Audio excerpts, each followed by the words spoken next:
me es grato presentarles al teniente general FAP en retiro, el general Julio Valdés, ex jefe de Estado Mayor de la FAP. General, buenas tardes, muchas gracias por estar aquí. Mari Carmen, no, muchas gracias a ti por la invitación. Estoy a tu disposición. Discúlpeme que me encuentre así tan indignada, general, pero es que uno ve tantas cosas y creo que lo que más indigna es este clamor de la gente que quiere apostar por un candidato como, por ejemplo, el señor Sánchez, y la señora, hasta en el tono de voz en el que ella clama cómo va a ser qué mejorías van a haber dentro de la educación o respecto a la educación para nuestra región que está tan golpeada, y el señor se va y empieza a hablar acerca de las elecciones y que los votos, y se ve un total desaire, falta de empatía de este candidato. ¿Qué opina usted? Totalmente de acuerdo, Mari Carmen. Mientras esperaba para poder conversar contigo, estaba viendo las noticias en un canal local. Sí. Y veía que este señor, que es un impresentable, de apellido Sánchez, estaba en Cajamarca, me parece, o Sí. Bambamarca, o por alguna zona de por ahí. Y efectivamente, y él hablaba respecto a la actitud que ha tenido Balcázar con los aviones. Uh-huh. Es decir, el negarse políticamente a seguir adelante con el proceso. Y le daba la razón, ¿no? ¿Qué costaba esperar unos meses más para que llegue el siguiente gobierno y poder efectuar la adquisición? Es lo que ellos querían. Yo creo que la consigna que tenía el presidente Balcázar no solamente era de Cerrón, sino de este individuo también. Sí, de seguro. ¿No? Entonces creo que ya se siente un poquito ganador. Dios quiera, ojalá Dios quiera, Mari Carmen, que las cosas no escalen hasta ese nivel, porque podemos llegar a ser Venezuela, Sí, o Cuba, o Bolivia, ¿no? Como lo dejó Evo. Como tú decías, la empatía de la gente, ¿no? Sin embargo, hay un sector de la población que aún sigue creyendo, pues, lamentablemente, en este tipo de políticas. Porque esta gente sabe muy bien también cuál es su objetivo, cuál es su target, como se dice, ¿no? De personas que mediante este discurso de odio, de discriminación, de resentimiento, yo digo, a ver, el presidente Balcázar no hace unos días decía de que en su gabinete no había ningún blanco. Sí. Ahí no sale nadie, absolutamente nadie, a reclamar, a hacer marchas, a protestar, porque de haberlo dicho de otra manera, ¿no? Si hubiera usado palabras peyorativas, creo que hasta el mismo Sánchez ya hubiera mandado obstruir las carreteras central y todo lo demás. Así es, en efecto. Es que si tú habrás visto la manifestación que hubo el domingo pasado en apoyo a Rafael López Aliaga, el orden se ha mantenido perfectamente. Sí. No ha habido ninguna manifestación de odio, de violencia, de nada. Porque así actuamos los conservadores. No queremos causar caos, causar anarquía. Sin embargo, a lo que llaman ellos siempre es a causar justamente eso, ¿no? Sí. Producto del odio, producto de la desinformación. La gente no entiende, la gente no ve. Y bueno, también mucha culpa, creo yo, tiene el Estado peruano a través de tanto tiempo, ¿no? Sí. Que han habido políticas que han debido efectuarse, ¿no? Si bien es cierto, el país ha estado en condiciones que hemos ido mejorando la economía o hemos estado en piloto automático, por decirlo así, porque el Perú sigue creciendo sin políticos, ¿no? No ha habido una inversión en educación, sobre todo. Porque esa reacción de esta gente al votar por este tipo de forma de hacer política es por falta de educación. Así es. Definitivamente. Sí, se aprovechan de la falta de conocimientos que puedan tener. Muchos están solamente dedicados a su trabajo y de llevar un pan a la casa, y ellos llegan ahí como para endulzar el oído. Pero si este señor Roberto Sánchez, yo digo, si tanto, no sé, tanta indiferencia y tanta escozor le causa, ¿cómo se llama? Que de repente uno tenga pues la gente que ha trabajado, sus empresas, sus carros de alta gama, etcétera, etcétera, cuando él mismo también vive en una zona recontra pituca, si se puede decir así, ¿no? Así es. Y de eso él no dice nada. Así es. La gente no ve eso, la gente que lo apoya no ve eso, lamentablemente, ¿no? Pero así viven todos los comunistas del siglo XXI, Ay, Mari sí, Carmen. general. Si ves cómo Lula Silva, tantos problemas que ha tenido, el mismo Evo Morales y los hijos de Evo Morales, los hijos de Hugo Chávez, De Fidel Castro. de Fidel Castro. Entonces, esta es cuando, ¿te acuerdas tú de cuando acabó la URSS y ya Sí. se dividieron todos los países que habían sido parte de esa comunidad comunista? Salieron los oligarcas rusos. Los oligarcas rusos eran los que gobernaban la URSS, llenos de plata. A eso se dedicaron, Sí, pues. ¿no? Muchos de ellos llegaron a Londres. Yo me acuerdo que una oportunidad estuve leyendo un libro y las personas más ricas en Inglaterra viven en un lugar que se llama London Grado. ¿Te imaginas? Qué increíble. Así como, ¿no? London Grado. Qué increíble. Sí, pues muchos se quejan.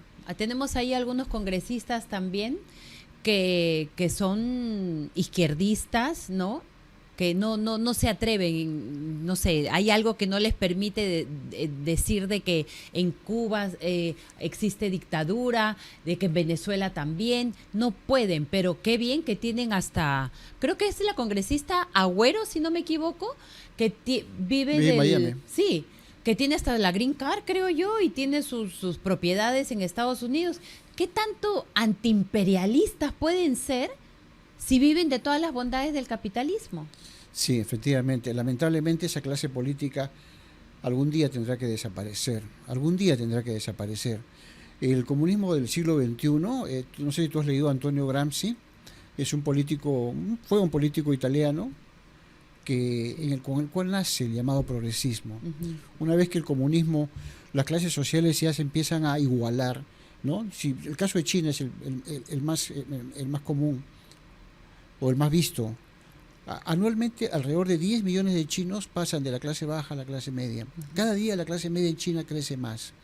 Y China ha sido un país comunista y sigue siéndolo, pero con una economía global de mercado. Uh-huh. ¿No es verdad? Entonces, ya ese argumento marxista de que existían las clases sociales ya se le fue perdiendo en el tiempo y nace el progresismo. Y el progresismo es defensa de las minorías, ¿no? Y en eso estamos, ¿no? Y eso se ha visto en Puebla, se ha visto en Sao Paulo, en esos foros que, ¿no? Ahora están en Barcelona, uh-huh. Porque España también está con un gobierno similar a este, sí. ¿No? ¿En qué cree usted, general, ha ido cambiando? Porque no solamente, como le decía a la señora Lourdes Alcorta el día de ayer, que no solamente estamos viviendo una crisis política, una inestabilidad como nunca antes, sino que también la crisis en valores, la crisis en principios.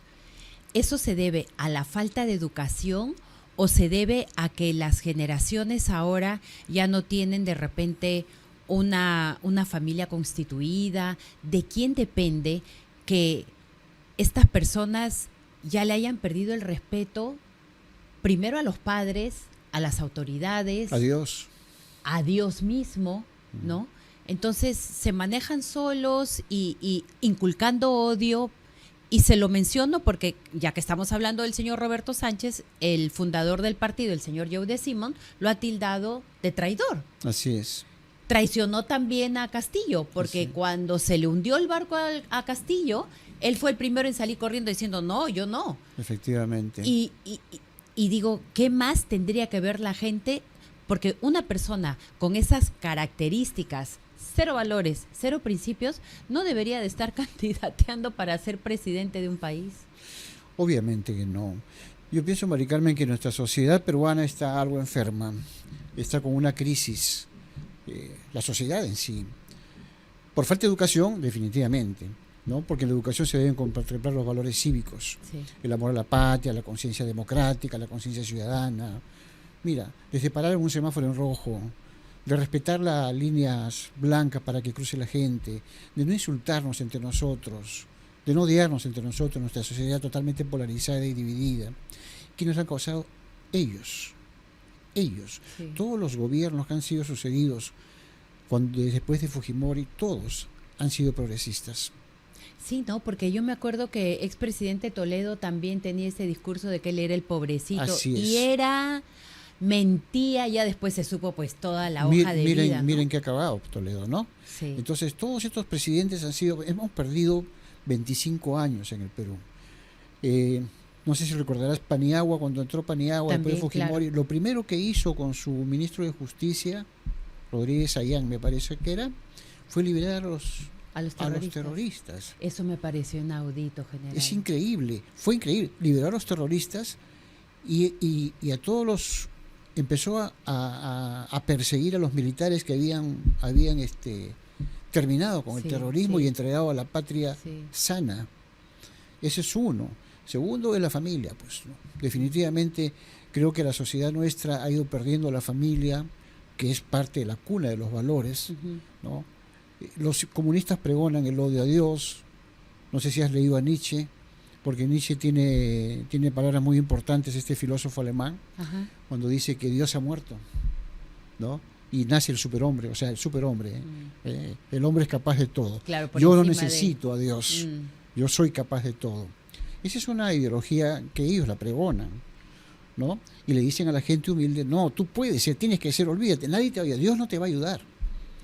Eso es falso, porque hombre que pierde la fe no está acompañado de una doctrina, sea cual fuera. Sí. Yo soy católico. Ujú. Sin embargo, respeto mucho a los que no son católicos, pueden ser evangelistas o pueden ser, Ujú. no sé, cualquier otra religión, pero tienen fe en algo, se apoyan en algo. Yo creo que esa probidad Ujú. le da al alma y al Sí. espíritu mayor fortaleza para poder enfrentarse a los antivalores. Es verdad. Y los antivalores son los que pregonan estos señores, ¿no? Ujú. Como tú dices, de la boca para afuera, Sánchez habla como si fuera una buena persona, y es un sinvergüenza, hay que decirlo con S mayúscula, es un sinvergüenza mentiroso, ¿no? Como tú acabas de decir, vive en San Isidro, en un gran sitio, ¿no? Y Sí. sin embargo pregona pobrezas, ¿no? ¿Cuál es su nivel digamos, de cultura este caballero, ¿no? Su nivel de valores, como tú dices, es un Sí, traidor sí, es un a nivel sus de propios, valores. camaradas de ideología. Claro. Ya con el solo hecho de no haberle contestado a la señora, ¿no? Yo creo de que ya eso dice mucho.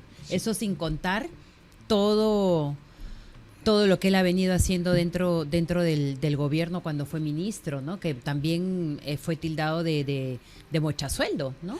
Exacto, y acabo de ver también en la mañana que la fiscalía ha pedido una denuncia, ¿no? Para este señor, Sí.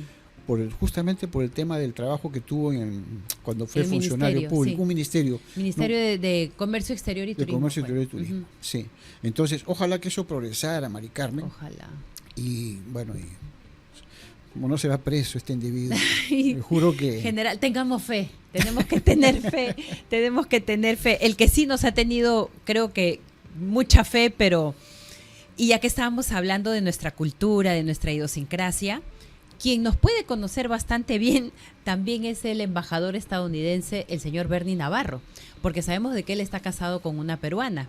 Y yo creo de que también el hecho de que se llegó a un acuerdo para la compra de los aviones y después el presidente dice que no, luego renuncia el canciller y el ministro de Defensa y luego el presidente da un mensaje a la nación, luego lo desmiente el presidente del Consejo de Ministros. Ha sido un desbarajuste de aquellos y yo digo, y el mismo embajador estadounidense contó de que él se había enterado de que esta compra iba a ser postergada por una entrevista que dio el presidente Balcázar en una radio. El mismo embajador lo dijo, yo me enteré por la radio. Y digo, ay Dios mío, qué vergüenza, ¿cómo va a ser eso? ¿Cómo va a ser eso? Entonces yo creo que es un tema como para poder analizarlo, ¿no? Porque mucha gente de repente también en general se pregunta, ¿era necesaria hacer la compra ahora? La compra debió hacerse ayer, no ahora.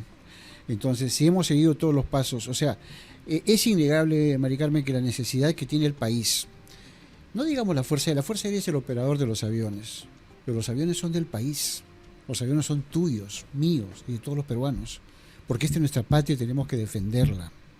Y era necesario porque las flotas de aviones de alcance estratégico en la institución están realmente muy venida menos.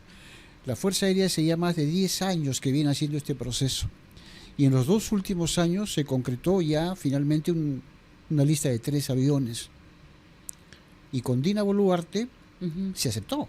Sí. Fue el primer presidente que lo aceptaba, porque los otros presidentes anteriores, ninguno de ellos aceptó estar de acuerdo con la compra de los aviones. Creo que después, de repente me equivoco, usted me puede corregir, general, desde el gobierno del expresidente Fujimori hasta esta fecha que no se ha hecho ninguna compra de aviones. No, sí, déjeme ver.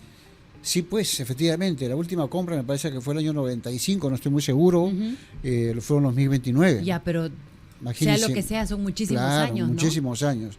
Y fue una compra hecha en otro tipo de condiciones. La guerra estaba encima, tuvieron que salir a buscar ofertas.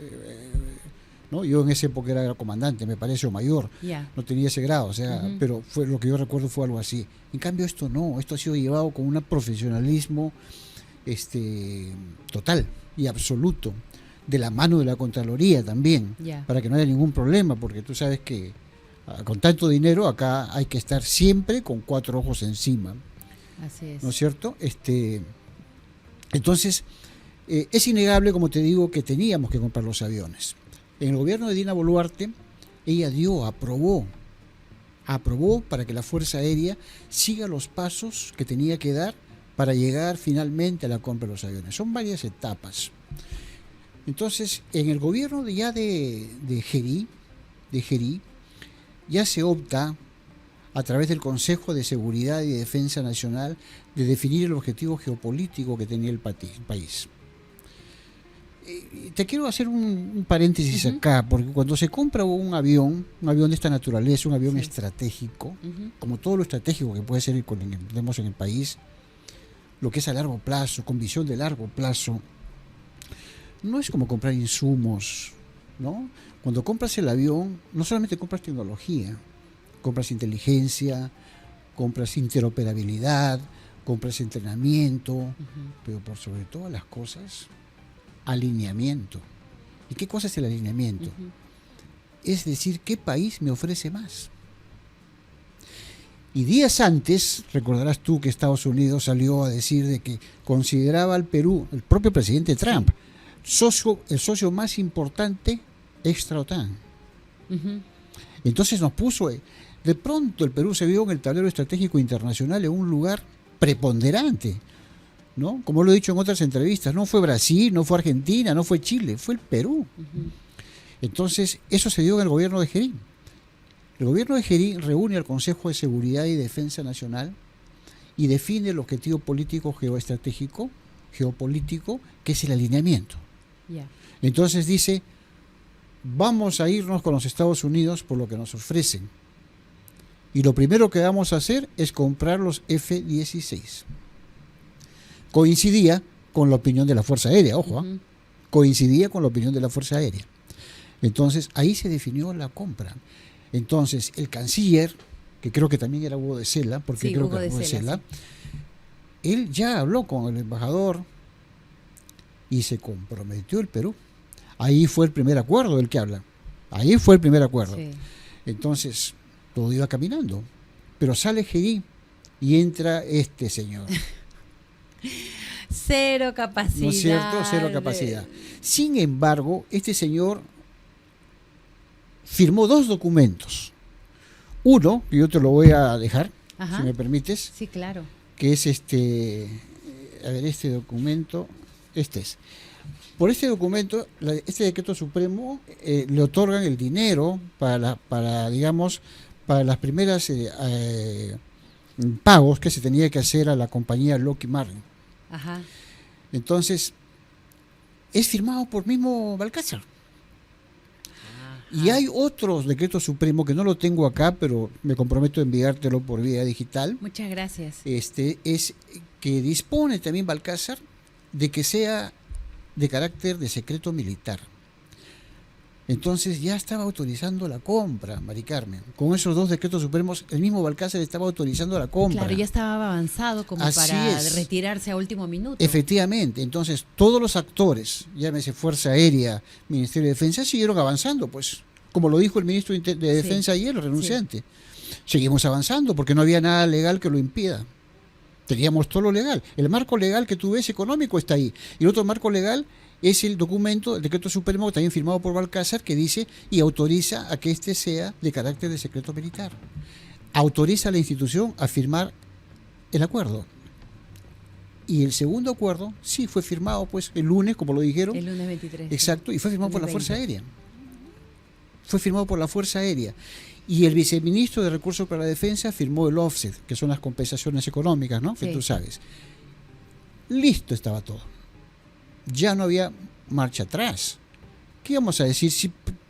Porque y sale este señor a insistir y a insistir políticamente de que él no iba a firmar. No, él no iba a firmar el acuerdo. El acuerdo no lo firma el presidente. El presidente firma estas cosas que yo te he mostrado. Pero no firma el acuerdo. El acuerdo ya está dispuesto. ¿Quién lo va a firmar? Tiene que ver el presidente ahí ya. El acuerdo, ¿quiénes a las finales llegan a firmarlo? Porque muchos de repente dicen, no, pero si el presidente dice no, siendo él el jefe de las Fuerzas Armadas, debería de hacerlo él. Lo que pasa es que ya había un preacuerdo firmado en la época de Gerí. Okay. Entonces, cuando se trata de este tema, el compromiso adquirido, tiene que haber una política de Estado, de continuidad. Ya. No puedes tú como Estado decir no a un compromiso que has adquirido. Bueno, ellos están acostumbrados a eso. Pero por ¿no? supuesto, ¿no? Y obviamente recibía, no sé si tú has visto los tweets que le ha enviado Vladimir Cerrón amenazándolo. Sí. ¿No es cierto? Sí. Entonces yo creo que este individuo ha estado preso o rehén de sus propios líderes. Seguro. ¿No? Y actuando en base a la ideología que le dicta su conciencia. Este si es que tiene conciencia. ¿No? Que por qué Exactamente, los americanos. exactamente. Sí, sobre todo porque son americanos. Sí. Porque si hubiera sido chinos, no. no hubiera dicho nada. No, yo creo que la cosa hubiera ido por otro lado. ¿No es cierto? Sí. Entonces, así ha sido el tema, Mari Carmen. Entonces, no había nada que hacer.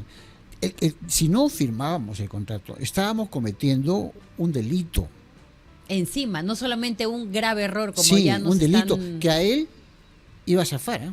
Yo te aseguro que si la compañía Lockheed Martin denunciaba a los funcionarios peruanos por no cumplir el contrato, ¿qué iba a decir el funcionario? No, porque el presidente dijo que no. Lockheed Martin va a decir, oye, el presidente no me ha firmado esto. Usted me ha firmado esto como representante de la Fuerza Aérea. Usted me ha firmado esto como representante del Ministerio de Defensa. Ustedes son los responsables para mí. Y tienen razón.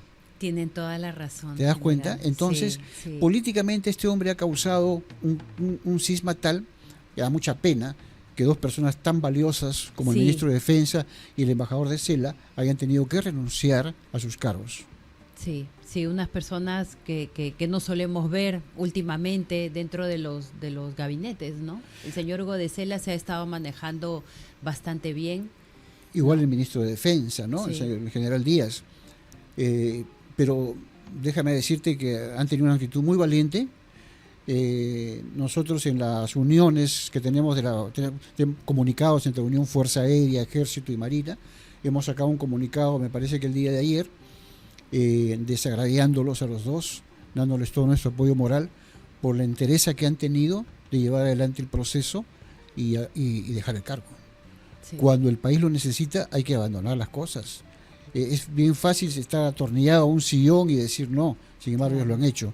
Y también el Premier ha jugado un papel muy importante, ¿no? De respaldar al ministro y al embajador. Claro. No ha renunciado el Premier porque es una bisagra también entre el presidente. O sea, creo que es el que guarda el tema, la ecuanimidad de ese gobierno. Entonces es bueno que no haya renunciado, porque le acaban de dar el Congreso la confianza. Claro. ¿No? Y la confianza no se la están dando al presidente, se la están dando al Premier. Así es. Entonces creo que es bueno que no haya renunciado. Pero ha jugado un papel muy importante, ¿no? Yo desde aquí también lo felicito al Premier por eso. Hay que reconocer al César lo que es del César. Seguramente, dice, ¿no? ya lo creo.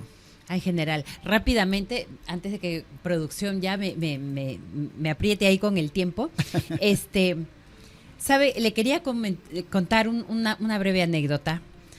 Mi familia vivió mucho tiempo en Suecia y por ende yo también tuve la bendición de haber estudiado un tiempo por allá. Y las culturas son totalmente distintas.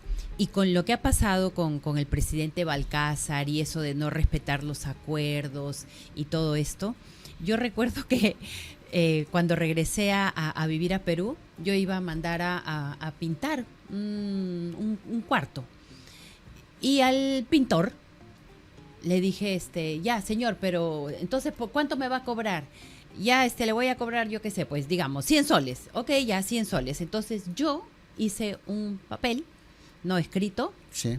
a mano, y dije, ya, el señor tal, con nombre tal, dirección tal, señor, su DNI, el DNI, todo lo demás, se compromete a pintar por 100 soles, que no sé qué y no sé cuántos. Ahí lo dejé, le dije, señor, su firmita, me hizo ahí su nombrecito y todo, yo también. Lo esperé al señor un día, 2 días, apareció el tercer día. Y yo, señor, pero ¿cómo va a venir el tercer día si habíamos quedado que usted empezaba mañana? Y me dijo, sí, pues, pero que se me presentaron algunas cositas en el camino. Y yo, ok, pero usted me firmó un papel. Y me dijo, a ver, páseme el papel. Y lo rompió en mi cara. Increíble. Lo rompió en mi cara, general, lo rompió en mi cara. Y yo me quedé así como, ¿qué está haciendo, señor? Usted tiene que cumplir su palabra y lo que me ha puesto en el papel. Sí, pero se puede hacer otro. Me dio, además del coraje, me dio una decepción. Sí, me imagino que sí. Entonces lo comento porque, ok, guardando las distancias obviamente, pero ¿cuántas personas, como este señor que me tocó hace ya muchos años, con lo que hizo el presidente? No hay ninguna diferencia. No hay ninguna diferencia entre ese señor Increíble. y el presidente de la República. ¿No? Pero fíjate cómo íbamos a quedar, cómo hemos quedado, porque definitivamente esto ya no se puede borrar. Estas actitudes, esta forma de comportarse, esta forma de expresarse ante el mundo.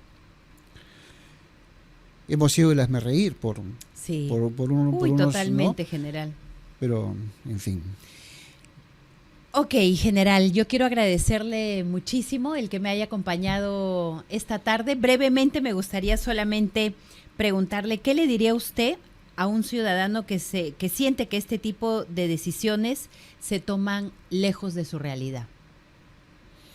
Bueno, a un ciudadano peruano, llamarle la reflexión, que veamos lo que ha pasado con otros países en los cuales el comunismo ha sido la desgracia realmente para esos países, que no volvamos a caer en lo mismo. No volvamos a caer en otro Pedro Castillo. Hemos visto lo que ha pasado con este señor y toda la desgracia que nos ha llevado estos 5 años. No busquemos otros 5 años igual. O más. Cambiemos. Miremos a las personas más correctas.